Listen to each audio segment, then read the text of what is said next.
दोस्तों, मंदोदरी ने आखिर क्यों अपने देवर विभीषण से दूसरा विवाह किया? विजयदशमी अर्थात दशहरा बीत चुका है। आप सबको यह जानने की इच्छा होगी कि दशहरा को आखिर विजयदशमी क्यों कहते हैं।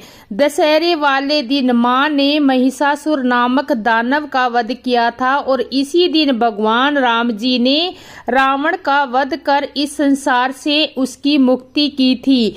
लेकिन हम में से बहुत कम लोग ये जानते हैं कि आखिर रावण की मृत्यु के बाद उनकी पत्नी मंदोदरी का क्या हुआ। तो आइए आज आपको हम बताते हैं मंदोदरी के बारे में।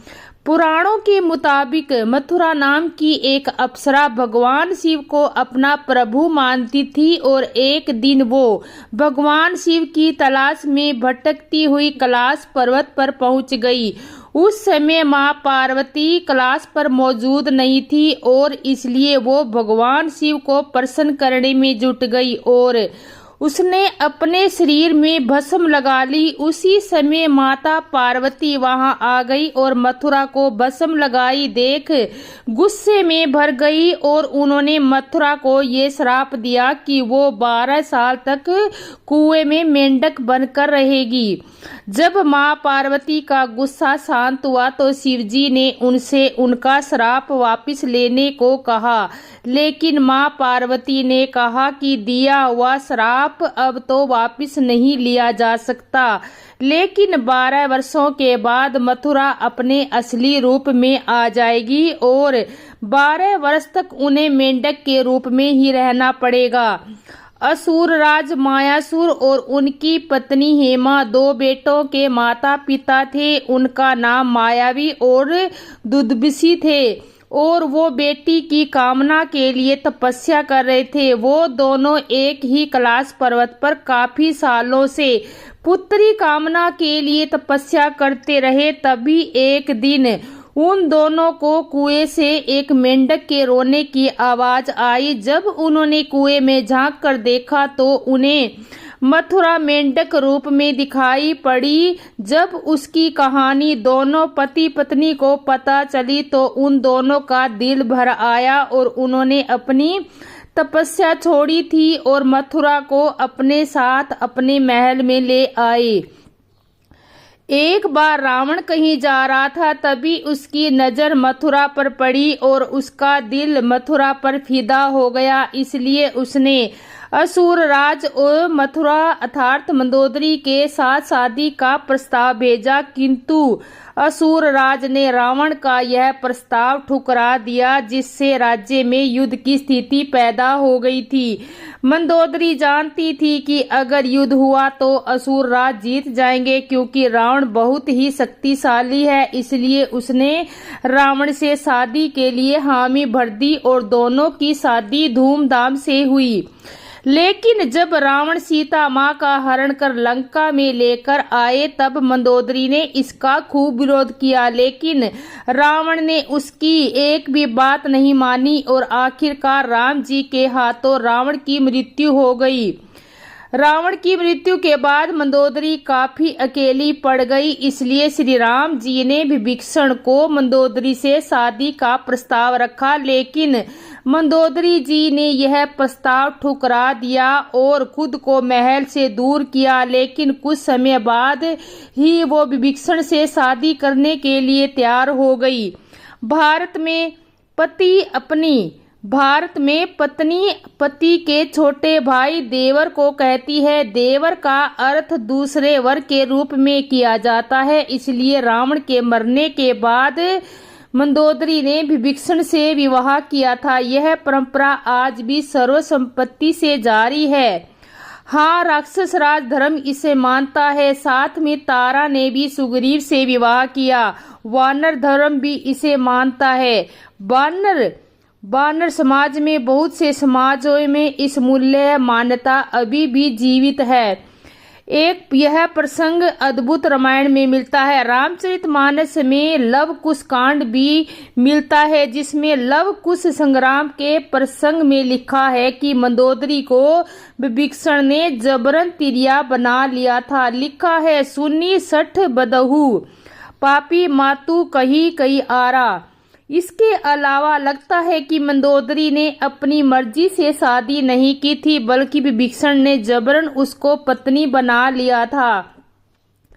वाल्मीकि रामायण में रावण की अनेक पत्नियां बताई गई है। सुंदरकांड में जब हनुमान जी रावण के भवन में प्रवेश करते हैं तब वहां कई स्त्रियों को देखते हैं। इन सभी स्त्रियों को रावण युद्ध में जीतकर लंका लेकर आया था। इसमें राजश्री, ब्रह्माश्री, दैत्य, गणवर्धन तथा राक्षस जाति की स्त्रियां थी। सीता जी को छोड़कर इनमें से कोई भी स्त्री वहां अपनी इच्छा के विरुद्ध नहीं रखी गई थी। रावण ने उनको या तो युद्ध में जीत लिया था या वो खुद उससे मोहित होकर उसकी पत्नी बन गई थी। वे सभी उत्तम कुल में जन्मी थी तथा अत्यंत रूपवान थी। युद्ध कांड में भी रावण की मृत्यु के पश्चात ये सभी स्त्रियां उसके शव के निकट आकर विलाप करती है। मंदोदरी रावण की पटरानी थी जो राक्षस कुल में जन्मी थी। रावण की मृत्यु के बाद वह विलाप करती है, जिस पर वाल्मीकि रामायण में एक पूरा अध्याय है। किंतु इसके बाद मंदोदरी का क्या होता है, वाल्मीकि रामायण में इस पर कुछ नहीं बताया गया। मैंने कुछ पोस्ट पढ़े हैं जिनमें लोग बताते हैं कि मंदोदरी का विभीषण के साथ विवाह हो जाता है, पर मैंने ऐसा वाल्मीकि रामायण में नहीं पढ़ा है।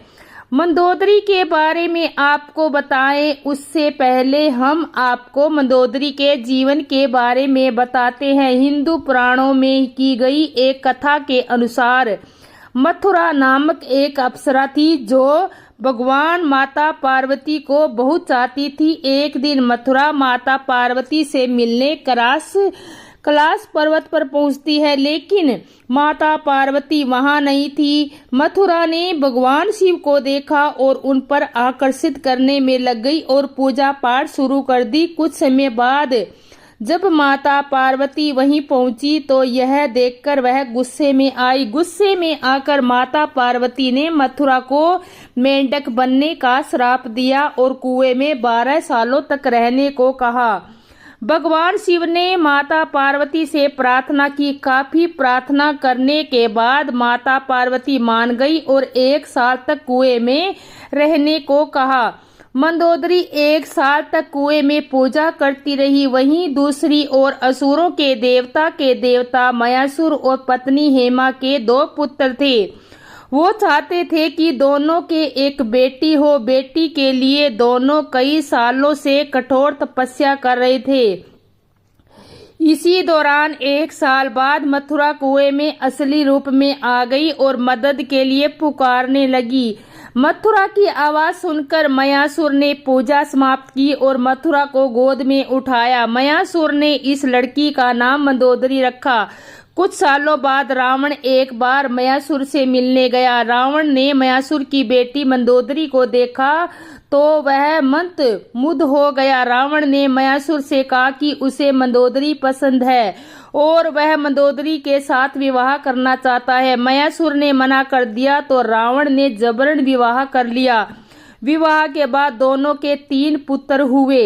मंदोदरी को पता था कि रावण बहुत अहंकारी है और वो जिस मार्ग पर चल रहा है उसका विनाश निश्चित है। मंदोदरी ने रावण को भगवान राम की पत्नी माता सीता को वापस भेजने को कहा, लेकिन रावण ने मना कर दिया। भगवान राम और रावण के बीच युद्ध हुआ। रावण के मरने के बाद मंदोदरी युद्ध भूमि पर गई और विनाश देखकर अत्यंत दुखी हुई। भगवान राम ने लंका का राजपाट विभीषण को सौंप दिया। अद्भुत रामायण के अनुसार भगवान राम ने मंदोदरी को सुझाव दिया कि वह विभीषण से विवाह कर ले। भगवान राम ने कहा कि वो अब भी लंका की महारानी है। यह कहकर भगवान राम वापस अयोध्या लौट गए। कहा जाता है कि उसके बाद मंदोदरी ने खुद को महल में कैद कर लिया। काफी समय तक मंदोदरी ने किसी से कोई संपर्क नहीं रखा। काफी लंबे समय के बाद वह पुनः अपने महल से निकली और विभीषण से शादी करने को तैयार हो गई। इस कारण से शुरुआत ब्रह्मा जी से हुई। ब्रह्मा जी के पुत्र मुनिवर पुलकत्ते से हुए और उनके पुत्र था विश्वकाका जी, जिसकी 2 पत्नियां थी, पुण्योकटा और कक्षी। रावण के साथ साथ उनके भी संतान थी। बड़ी पत्नी पुण्योकटा के गर्भ से कुबेर ने जन्म लिया और दूसरी पत्नी ककई से रावण का जन्म हुआ। रावण के भाई बड़े से छोटे कर्म में कुंभकर्ण, विभीषण, अहिरावण, खैर और दूषण थे। उनकी बहन शूर्पणखा और कुंभनी हुई।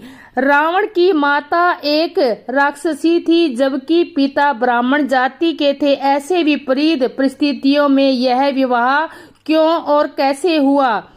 असुर जन्म से ही मायावी होते हैं। रावण के माता कक्षी को रावण ने नाना यानी उनके पिता ने यह विवाह करके के लिए कहा कि ताकि ब्राह्मण और राक्षस के मिलन से ऐसा शक्तिशाली योद्धा जन्म ले जो देवताओं को हटाकर राक्षस कृति को आगे बढ़ा सके। दोनों के मिलन के कारण रावण में दैत्य प्रगति के साथ ज्ञान भंडार भी था, इसलिए कक्षी ने एक सुंदरी का रूप धारण किया था। रावण के पिता को मोहित किया, जिसके कारण ये विवाह हुआ।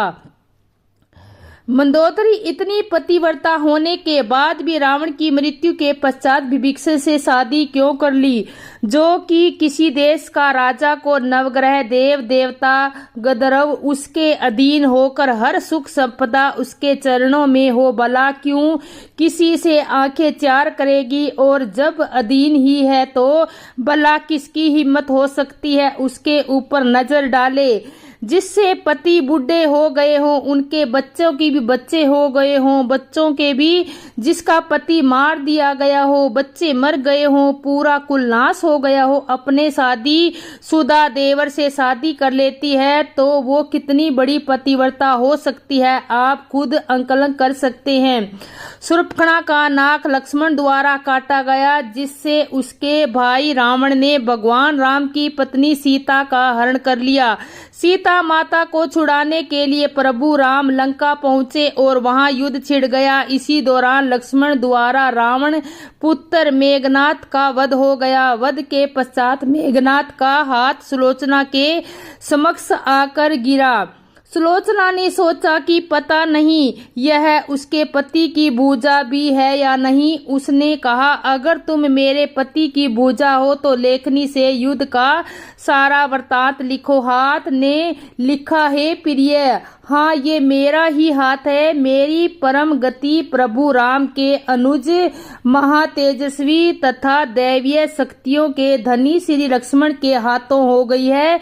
मेरा शीश श्री राम के पास सुरक्षित है। मेरा शीश पवन पुत्र हनुमान जी ने रामचंद्र के चरणों पर रखकर मुझे सर्वसिद्धि प्रदान कर दिया है। सुलोचना ने रावण को शीश मांगने को कहा तो रावण ने उसे समझाया था कि रावण पुरुषोत्तम है, उनसे सुलोचना को डरने की कोई बात नहीं है। रावण की बातें सुनकर वह राम के पास गई और उनकी प्रार्थना करने लगी। श्री राम जी उन्हें देखकर उनके समक्ष गए और कहा, हे देवी, आपसे मैं प्रसन्न हूँ। आप बड़ी ही पतिव्रता है, जिसके कारण ही आपका पति पराक्रमवान था।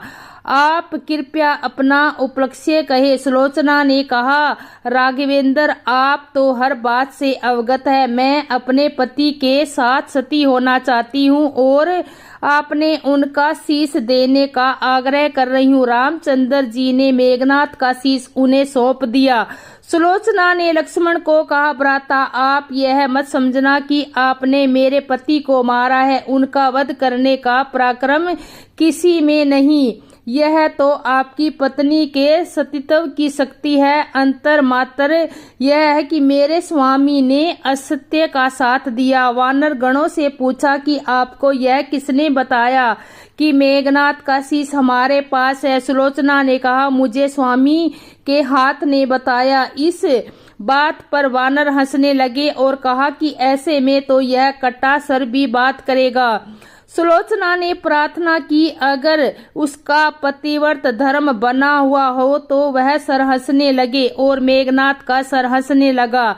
ऐसे दृश्य को देखकर सबने सुलोचना के पतिव्रत का सम्मान किया। सुलोचना ने चंदन की शया पर अपने पति के शीश को गोद में रखकर अपनी आहुति दे दी। जैसा मेरा ख्याल है कि मंदोदरी ने विभीषण से विवाह किया था, उस समय यह सामाजिक रिवाज था।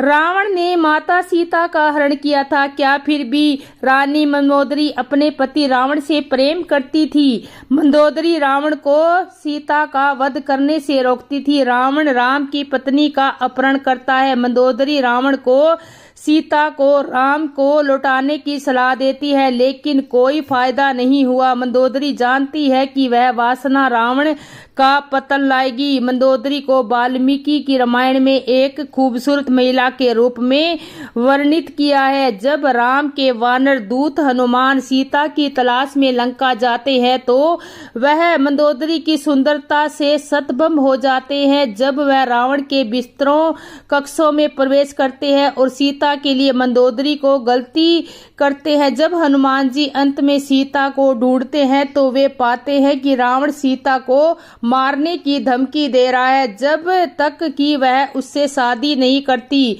मना करने पर रावण सीता का सिर काटने के लिए अपनी तलवार उठाता है। मंदोदरी रावण का हाथ पकड़कर सीता को बचाती है। मंदोदरी का कहना है कि एक महिला की हत्या एक जघन्य पाप है और इस प्रकार रावण को सीता को नहीं मारना चाहिए।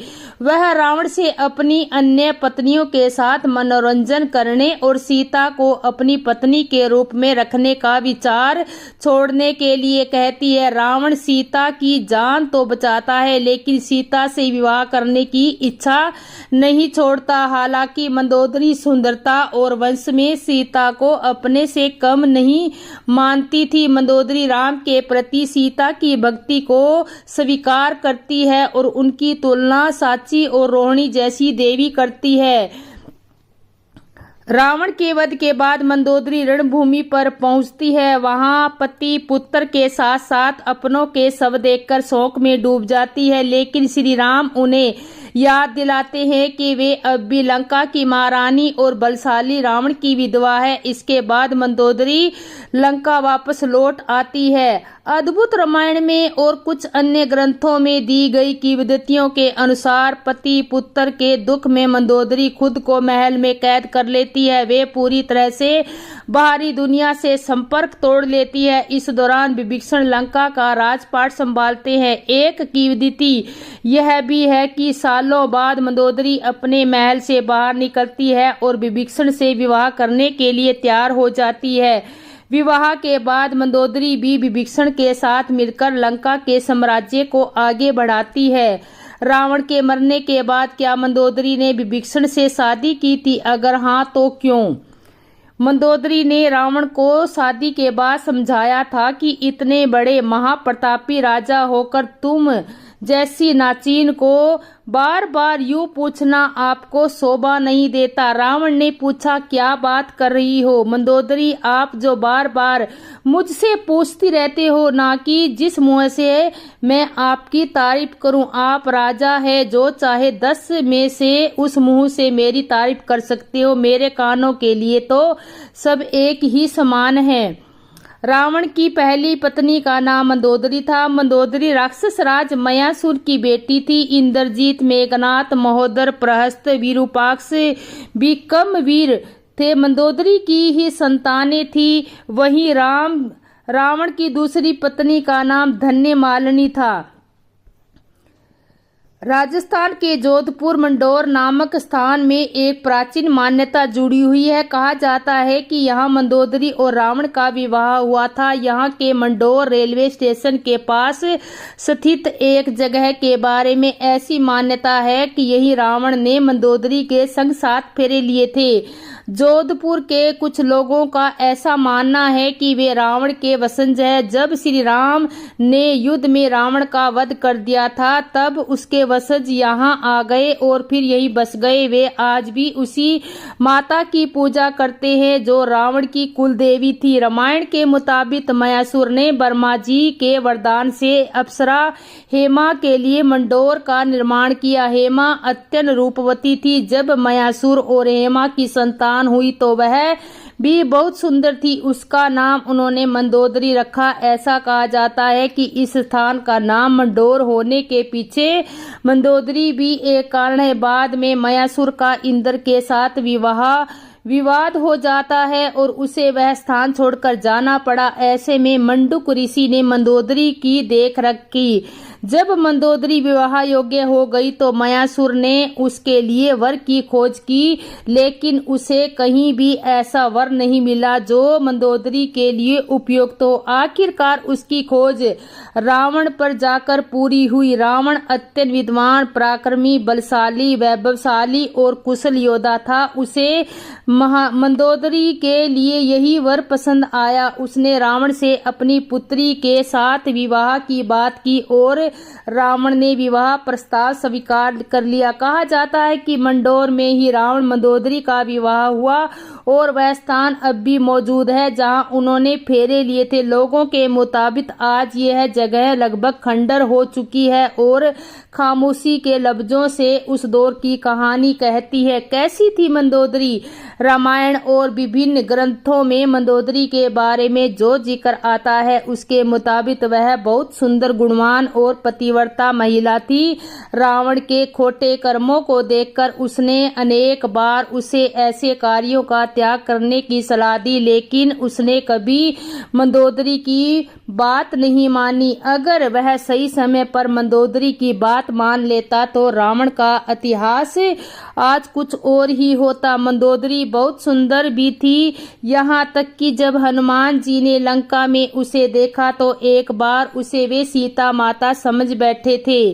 पौराणिक कथा के अनुसार एक बार मथुरा नामक एक अप्सरा कैलाश पर्वत पर भगवान शिव को आकर्षित करने का प्रयत्न करने लगी। जब देवी पार्वती वहां पहुंची तो भगवान शिव की देह की भस्म को मथुरा के शरीर पर देखकर वे क्रोधित हो गई और क्रोध में आकर उन्होंने मथुरा को मेंढक बनने का श्राप दे दिया। उन्होंने मथुरा से कहा कि आने वाले 12 सालों तक वह मेंढक के रूप में एक कुएं में रहेगी। भगवान शिव के बार बार कहने पर माता पार्वती ने मथुरा से कहा कि कठोर तप के बाद ही वह अपने असली रूप में आ सकती है और वह भी 12 साल के बाद। तब मथुरा ने 12 वर्ष तक एक कुएं में रहकर मेंढक रूप में कठोर तप किया। जब 12 वर्ष पूर्ण होने वाले थे तब मयासुर और उनकी पत्नी हेमा पुत्री की कामना से वहां तप शुरू करने पहुंचे। वहां मथुरा तप कर रही थी। जैसे ही मथुरा के 12 वर्ष पूर्ण हुए वह अपने असली स्वरूप में आ गई और कुएं से बाहर निकलने के लिए मदद के लिए पुकारने लगी। हेमा और मयासुर वहीं कुएं के पास तप में लीन थे। मथुरा की आवाज सुनकर दोनों कुएं के पास गए और उसे बचा लिया। बाद में उन दोनों ने मथुरा को गोद ले लिया और उसका नाम मंदोदरी रखा। मध्य प्रदेश के मंदसौर जिले के खानपुरा क्षेत्र में रावण की लगभग 20 फुट ऊंची प्रतिमा है। इस प्रतिमा की नामदेव समाज के लोग साल भर पूजा करते हैं। मान्यता है कि इस प्रतिमा के पैर में धागा बांधने से बीमारी नहीं होती। यही कारण है कि अन्य अवसरों के अलावा महिलाएं दशहरे के मौके पर रावण की प्रतिमा के पैर में धागा बांधती है। विभिन्न स्थानों पर इस बात का उल्लेख है कि रावण की पत्नी मंदोदरी का मायका मंदसौर था और इसी कारण इस स्थान का नाम मंदसौर पड़ा। इस लिहाज से मंदसौर के निवासियों का रावण दामाद हुआ। लिहाजा यहाँ के लोग अब भी रावण को अपना दामाद मानते हैं। स्थानीय लोग बताते हैं कि नामदेव समाज के लोग दशहरे के दिन प्रतिमा के समक्ष उपस्थित होकर पूजा अर्चना करते हैं। उसके बाद राम और रावण की सेनाएं निकलती है। वध से पहले पहले लोग रावण के समक्ष खड़े होकर क्षमा याचना मांगते हैं। प्रार्थना करते हुए लोग कहते हैं कि आपने सीता का हरण किया, इसलिए राम की सेना आपका वध करने आई है। उसके बाद वहां अंधेरा छा जाता है, फिर उजाला होते ही राम की सेना उत्सव मनाने लगती है। स्थानीय लोग बताते हैं कि रावण मंदसौर का दामाद है, इसलिए महिलाएं जब प्रतिमा के सामने पहुंचती है तो घूंघट डाल लेती है, क्योंकि दामाद के सामने कोई महिला सिर खोलकर नहीं निकलती है। मंदोदरी इतनी पतिव्रता होने के बाद भी रावण की मृत्यु के पश्चात विभीषण से शादी कर लेती है। अरे उसका पति मारा गया है तो क्या पतिव्रत पति के जीवित तक होता है? उसको लगा होगा उसका पति अच्छा आदमी तो था, नहीं इसको क्यों याद करके अपना जीवन बिताए। उसको भी डांटा, बाय बाय होगा। रावण कोई काम उससे वजह से तो करता नहीं था। रावण केवल अपना सुख भोगता था और लोगों को परेशान करता था, खासकर औरतों को। इंद्र के दरबार में हेमा नाम की एक अप्सरा थी। एक बार कश्यप ऋषि के पुत्र मायासुर हेमा पर आसक्त हो गया और उसने हेमा को विवाह का न्योता दिया। विवाह के पश्चात हेमा को एक सुंदर पुत्री का जन्म हुआ, जिसका नाम था मंदोदरी। अप्सरा की बेटी होने की वजह से मंदोदरी बहुत ही सुंदर थी। इतनी सुंदर बेटी के लिए योग वर की तलाश में मायासुर था। तीनों लोकों पर विजय ने मंदोदरी को अपनी पटरानी बनाकर रखा। कहते हैं कि माता सीता भी मंदोदरी की ही बेटी थी। जन्म होते ही किसी महात्मा ने भविष्यवाणी की थी, यह लड़की आगे चलकर लंका का विनाश का कारण बनेगी। तब रावण ने सीता को एक बक्से में बंद करके लंका के बाहर राजा जनक की मिथिला नगरी में जमीन में गाड़ दिया था, जो बाद में जनक को मिला और उसमें मिली दिव्य कन्या का पालन पोषण किया। लोगों को भी तिल का ताड़ बनाने की आदत हुई। मंदोदरी मेरठ के निवासी मय दानव की बेटी थी। दानव लोग बहुत बलशाली और क्रूर स्वभाव के लोगों को कहा जाता है। कालांतर में शायद मय असभ्यता कभी विकसित नहीं हुई। कहते हैं कि उन्हें की छोड़ी तमाम संपदा यूरोप वाले लोगों को वहां से मिल गई थी।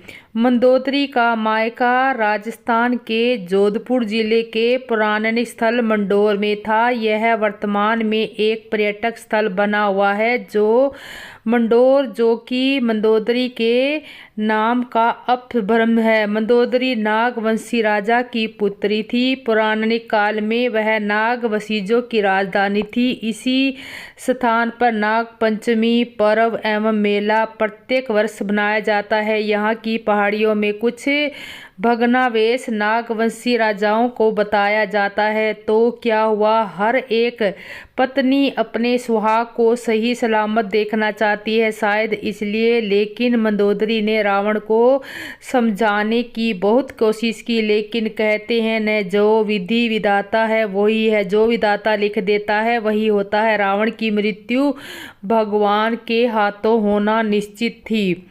रावण की मौत के बाद भगवान राम ने मंदोदरी को विभीषण से शादी करने का फैसला लिया। रावण के कोई पुत्री नहीं था, उसकी 3 पत्नियां थी। 2 से 6 पुत्र हुए, तीसरे के बारे में ज्ञात नहीं है। क्या यह सच है कि रावण की मृत्यु के बाद मंदोदरी ने विभीषण से विवाह किया था? हाँ, पहले भी विधवा विवाह होते थे जी। बाली वध करने के बाद सुग्रीव ने उसकी पत्नी तारा से विवाह किया था। मंदोदरी इतनी पतिव्रता होने के बाद भी रावण से मृत्यु के बाद विभीषण से शादी क्यों कर ली? मंदोदरी को सती क्यों कहा जाता है? फिर उन्होंने रावण की मृत्यु के बाद विभीषण से विवाह क्यों किया? रावण की कितनी पत्नियां थी? जब विभीषण ने देवर मंदोदरी से शादी की तो फिर विभीषण की पत्नी शर्मा का क्या हुआ? रावण के निधन के बाद रावण की पत्नी ने किससे शादी की? रावण की मृत्यु के बाद रावण की पत्नी ने रावण से शादी की। रावण के मरने के बाद मंदोदरी का क्या हुआ? रावण की मृत्यु के बाद पत्नी मंदोदरी ने विभीषण से विवाह क्यों किया? ब्रह्मा जी ने सरस्वती जी से विवाह क्यों किया था? रावण की पत्नी मंदोदरी को क्यों करना पड़ा था विभीषण से विवाह? आइए जानते हैं इस बारे में। पुराणों में इन्हें पंचकन्या कहा गया है और इनके विवाह जीवन में कष्ट तो बहुत से आए, प्रतिकूल से प्रतिकूल परिस्थितियां आई, पर इन पांचों ने नारायण में, भगवान में अपनी श्रद्धा कभी नहीं छोड़ी।